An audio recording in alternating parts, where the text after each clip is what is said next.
Hey everybody, it's Tracy, and in part 2 of my series on how to start a neobank, we come to identifying a banking as a service provider. And a BaaS provider is nothing more than a technology that connects a non-bank, such as a fintech, to a bank, obviating the need for the fintech or the technology company to get a license as a bank or really any type of financial institution for that matter.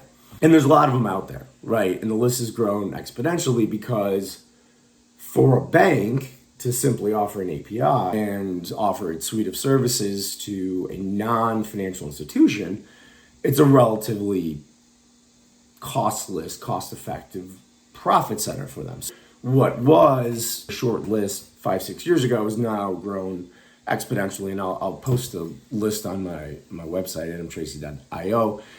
But you really have two choices, right, when it comes to finding the banking as a service provider. You have the direct banking provider, like Cross River Bank, for instance. They're a federally chartered bank.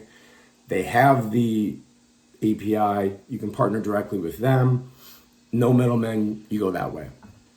Then you have technology companies like Synapse, which may offer a greater array of services, but they're not a bank themselves. And so they work with banks, so you sort of have this middleman aspect, which obviously there's a cost baked into it. In identifying the banking as a service provider, you have to really look at what services you want to ultimately offer, right? And the banks may be more limited than the technology providers, but you can always intermix, right? You can always intermix depending on what you want to offer. The process at a very high level is very simple. Find that partner, whether it be a bank or technology company, which will typically offer you the bank. Integrate the API or APIs, which is really kind of a painless process, and then white label the platform for the non-bank, non-financial institutions customers. For instance, when I go to Chime, if I were to go to Chime, I think I'm banking with Chime. I see Chime's logo, I see all that, but Chime doesn't have a bank license. They're simply relying on APIs and a banking as a service provider to give you the services that you normally would have to go directly to a bank to obtain, right?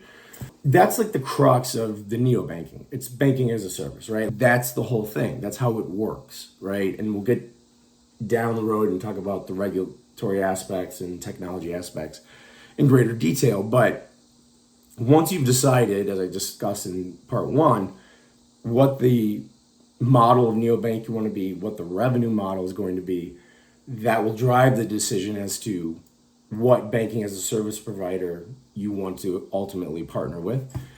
And then the integration kind of comes from there, right? And the white labeling and so on and so forth. And there's steps beyond that, which we'll get to in subsequent series. But this is the biggest challenge, not so much because in this day, in 2023, it's difficult to find a provider.